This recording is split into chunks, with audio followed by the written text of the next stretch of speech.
Hi guys, welcome to Learning Electronics Repair.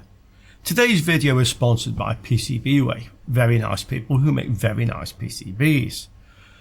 A few days ago I published a video about PCBWay and the fact that I was ordering some PCBs for some new projects, interesting projects to build on Learning Electronics Repair, because usually when I build projects they don't always work first time, and learning to fix them is a very good way to learn to repair electronics in general. That's how I learned back in the 70s, building stuff that basically didn't work.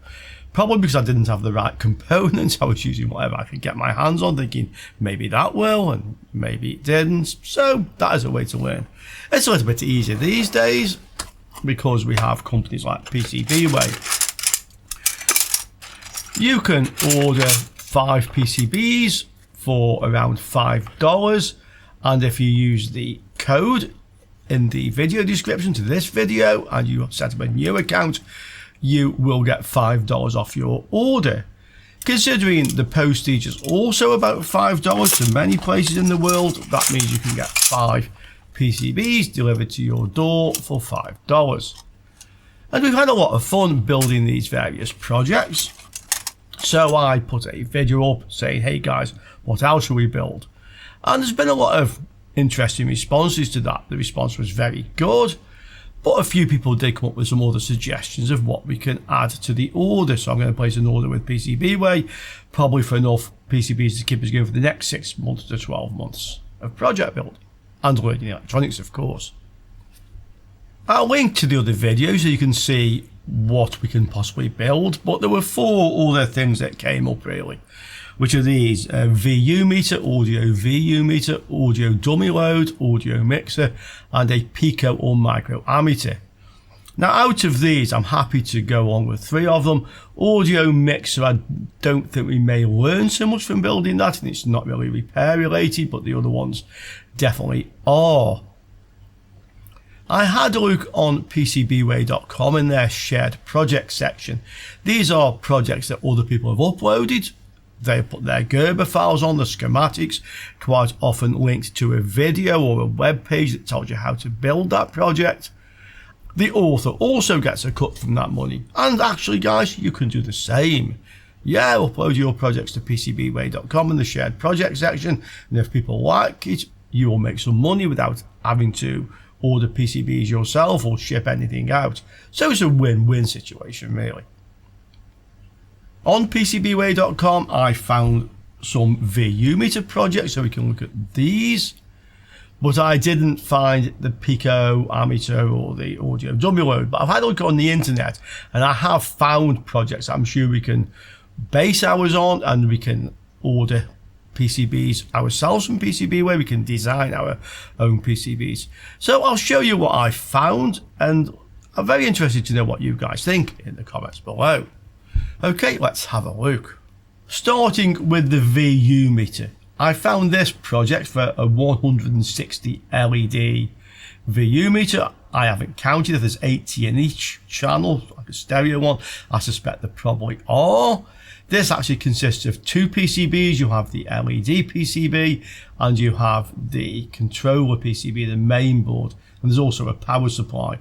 So I think this is one we can definitely have a look at. There isn't a huge amount of information here, but I did actually find a link that tells us more about the project. We can see the main board here with a lot of drivers by the looks of it, and the LED modules themselves. This is the other PCB, the main PCB, so there are 2 PCBs as it says. We need 1 of each. So we'll order some of those and let's have a look to see how well that project works. On the same topic but completely different, I found an analog VU meter driver board. This is very simple, just op amp basically, driving gain meter. These resistors will be setting the gain. I'm fairly sure we need to find a way to calibrate this. The PCBs are fairly simple, so this is another one we can build, and let's see how well that works. So that's 2 VU meters, completely different. This needs a plus and minus 15 volt supply. I'm sure we can also make something to do that as well. So that's the VU meters covered, I think. The dummy load, there was nothing on PCBWay, but I had a look around and I found this project. So I think we can actually build this. You can see here a link to the YouTube channel. This is the guy who actually built it. I'll show you that in a moment. Credit where credit is due. He's showing some pictures of it. And basically, he's building this using resistance wire. He's using a micro-ohm meter to measure the resistance of each strip.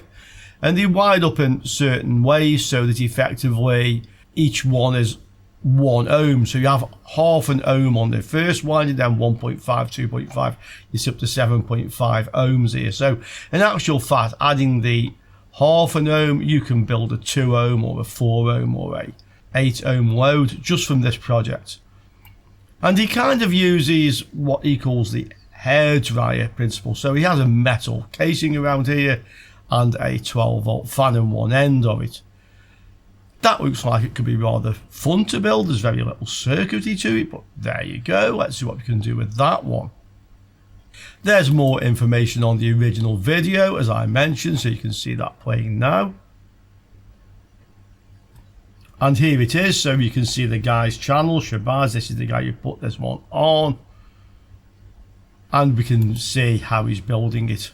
Ours may not be exactly the same as this, but I think we can get a very good idea of what we need to do. And to do that, measuring the temperature, I'm using this Sirion. He says this dummy load will easily handle 200 watts. He's had it handling 300 watts for a short period of time, so that gives us a good idea what we can do there. The Pico ammeter, I found a couple of circuits, but this one is a very simple one. We have the circuit here. It uses a BIMOS op amp. This is a special type of op amp with very low input current, typically 0.2 pico amps. So with a lot of gain set, this will give you ranges, as you can see, 1.5 pico amp range, 5 pico amp, 15, 50. So this is not going to be too difficult to build.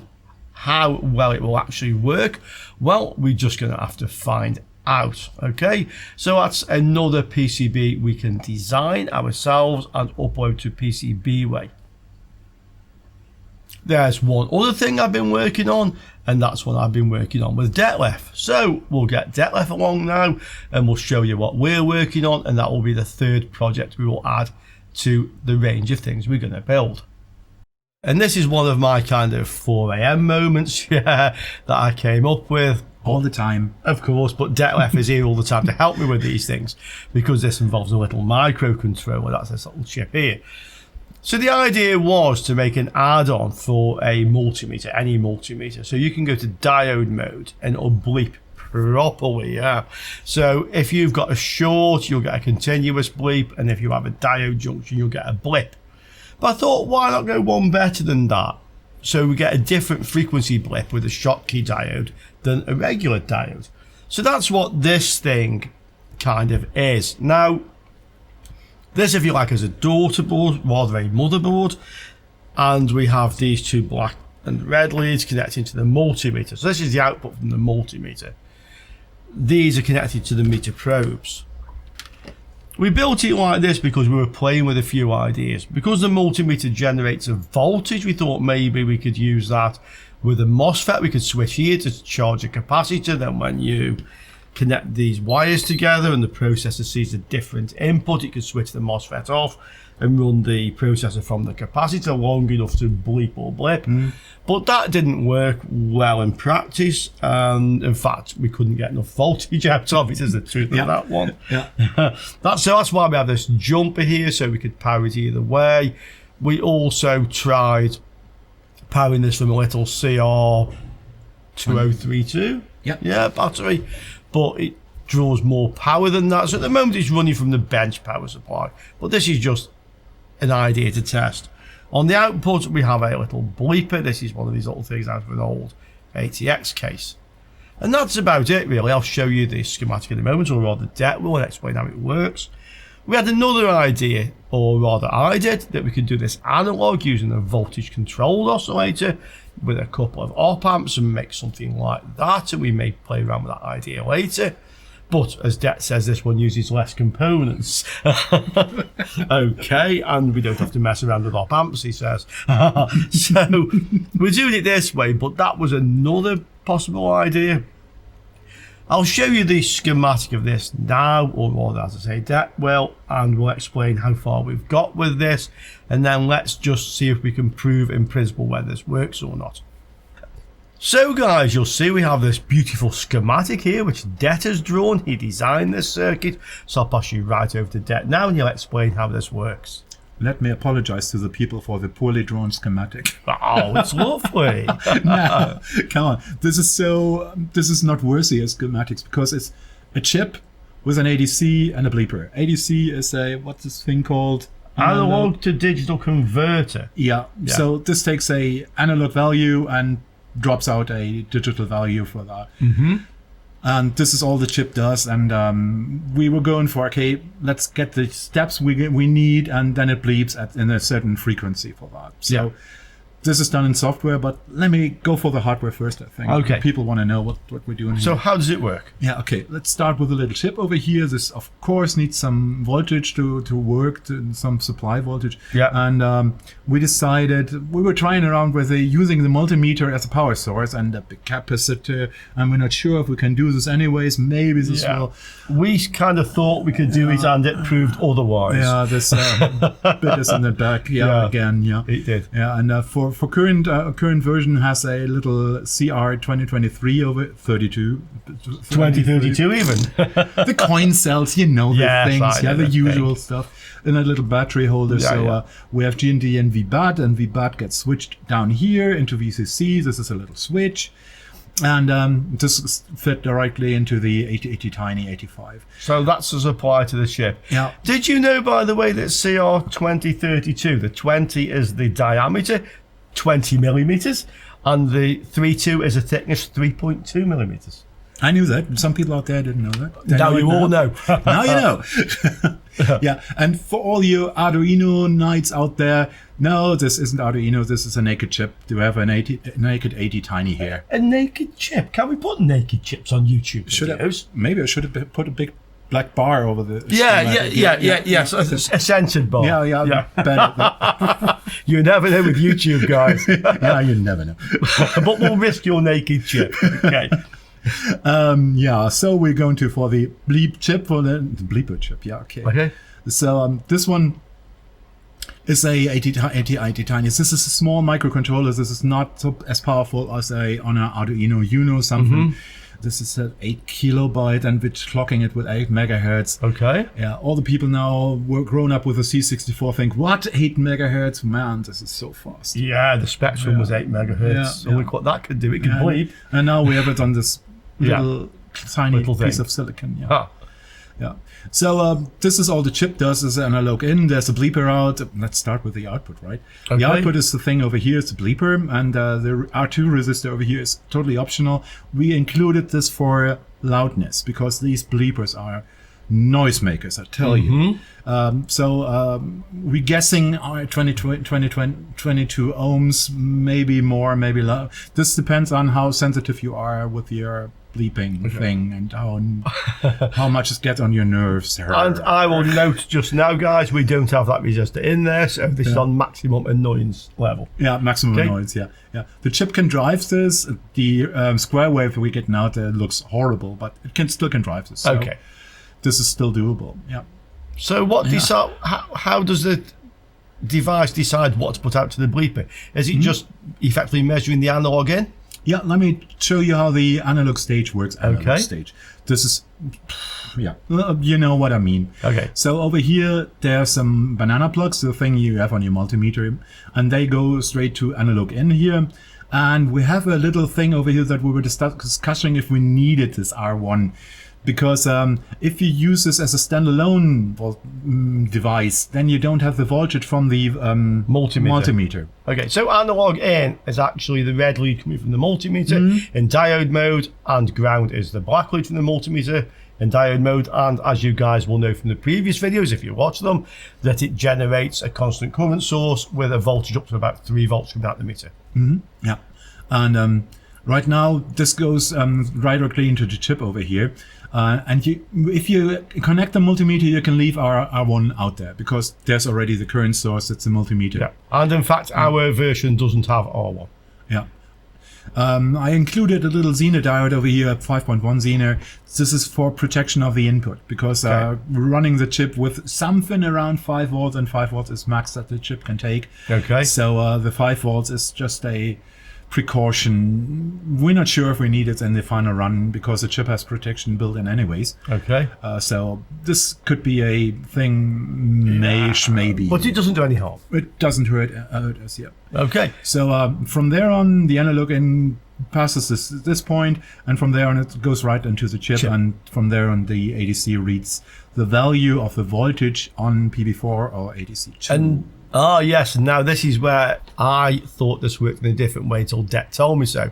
I assumed that if we had 1 volt on analog in, then the ADC would say 100 or 1000. No, and it doesn't. It doesn't. No. So what we're going to do here is we're actually going to connect the multimeter and take a couple of diodes, a Schottky diode, a normal diode, and we're going to have a look to see what value the ADC reads.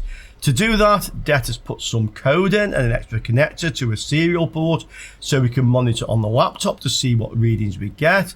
And once we know what we're getting, we can then change the program so that at a certain reading it will make a certain tone, or rather within a certain range of readings it will make a certain tone. Absolutely. So hopefully we will get continuous bleep on a short, 1 frequency bleep on a regular diode, and a different frequency bleep on a Schottky diode. Yeah. So let's try it. Let's connect this up and let's have a look, see if the ADC converter is actually giving us a reading that changes when we connect the components. Yeah. And before you nerds out there tell me, oh, you can do the math on that. Yeah, you can. We're doing the lazy way. Of course. It's Det. What did you expect? So guys, you can see we have the meter here on diode mode. At the moment, the test leads are open. So from the multimeter, red and black go to here, and those pass straight through to these two, which are the probes. So this reads now 597. Yeah. Excuse the broken up serial port. This is a long cable to have on the desk here, so this screws up with the serial port. Around 590 to 600. So that is the reading that the ADC is giving us with the roughly 3 volts that come out the meter. If I short the leads together, and this would be bleeping by the way at the moment, we haven't done the bleeper yet, but you can see that that's gone to 0. And it's a solid 0. And it's a solid 0, okay? If I now take a normal diode and we connect it, what do we see? About 100. Yeah, about 100. Sounds good. Okay, about 100. And then we can take a Schottky diode and we can try this one. And you can see 31. 30, yeah. 130, yeah. So we have 30 on a Schottky, 100 on a normal diode, and 0 on the short. So what Det can do now is, based on those figures, change the programming in the chip to give whatever bleep we want at those numbers. We won't use the exact number, we'll use a range of numbers. So we'll probably say, for a Schottky diode, rather than saying 30, we'll probably say like 25 to 40 or something like that. We'll have to play around with it a little bit, but we'll put some figures into the code now and let's see if the bleeping attachment actually works. Let's bleep. Yes. Guys, we have a bit of a result here. Detlef went off to do some coding and he has produced a prototype. However, this is quite impressive. So I'm just going to disconnect the speaker from our prototype. So with the speaker disconnected, what you hear is my fluke. And that's pretty fast. Yeah, as soon as I touch the probes, it takes the reading. Okay, now let's reconnect our speaker. Our bleeper, or Det's little charm of a device here, makes a different sound. Mr. Bleep? Mr. Bleep. Mr. Bleep. He has a name. He has a name. Mr. Bleep. This is going to be the project. So we will now short the meter and we want a continuous bleep. Now listen. Did you hear the lower frequency bleep came first?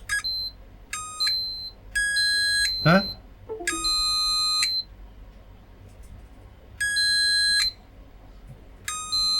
A little bit first. So in actual fact, what Det has produced here is something that bleeps faster than my fluke.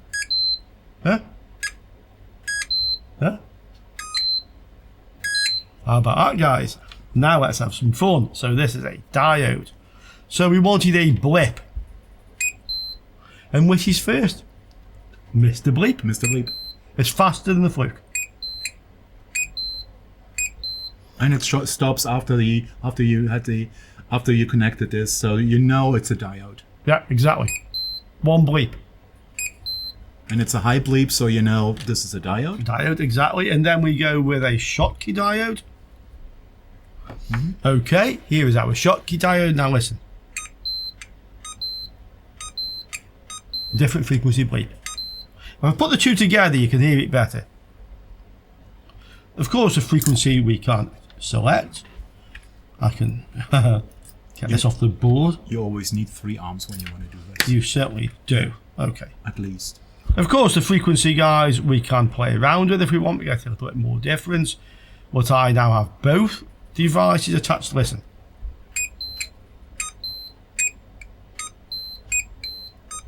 Yeah. Normal diode, Schottky diode. And there we have it, Mr. Bleep. Not only does it add the functionality we want, it's actually faster than my fluke is. And that, guys, I think is impressive, yeah? Yeah, I didn't expect this. Thanks to this guy. I didn't expect this. Comments below. Yeah, comments below. We have to tell the people where they get the code. Oh, of course, yeah. So, Detlef created this wonderful piece of code. He's in the process of moving house at the moment, so in about a week or two, he will make a video on Det build stuff. I will link it to here. In fact, I'll put an announcement to all you subscribers that Det has published on Det build stuff, his channel, and he will explain how all the code works. It's not a huge piece of code, but it's a very nice piece of code. When we create the PCB, you've seen the schematic, simple PCB from PCBWay. We publish the project. We will also publish the code so you guys can build your own. Yeah, and when we publish the code, we'll include the whole Arduino IDE with all the settings you need to reproduce this. Because if I only give you some script there, you don't know the settings for the CPUs and la la la la la. And I am making a thing there where I publish a complete portable version of the IDE, so you can easily program this. Oh, excellent. Also, Det mentioned that the processor is running at 8 megahertz. He's going to try running it at 1 megahertz, which will draw less power to see if it's any slower. He thinks it will probably be a very similar response time. But there's one thing we do want to try on this video, and that's to see if we can run this from a battery now. We have the battery on. What happens? Well, this has gone to 0 because the battery is now powering the CPU. That goes to 0. Let's see what happens. Okay. No, it's not working. It's giving one bleep when it should be continuous. Yeah, it should be continuous. Yeah. Okay. I'll have to look into that. I think probably the coin cell can't provide enough power was the processor starts the speaker. All the voltage level have shifted, and the internal reference can't handle this. Well, yeah, we'll find out. We'll find out. We'll find out. Thanks to Detlef for his assistance with that project. I think that's going to be quite interesting. Thanks to PCBWay.com for sponsoring these videos in the channel. That is very much appreciated. It helps me to produce these videos, which has become almost like a full-time job now, to be quite honest. But I love it, so keep on keeping on, yeah. And mostly thanks to you guys for watching. Without you guys watching, well, it'd be worth nothing, yeah. Okay, I look forward to seeing you on another Learning Electronics Repair video soon. Ciao for now, guys.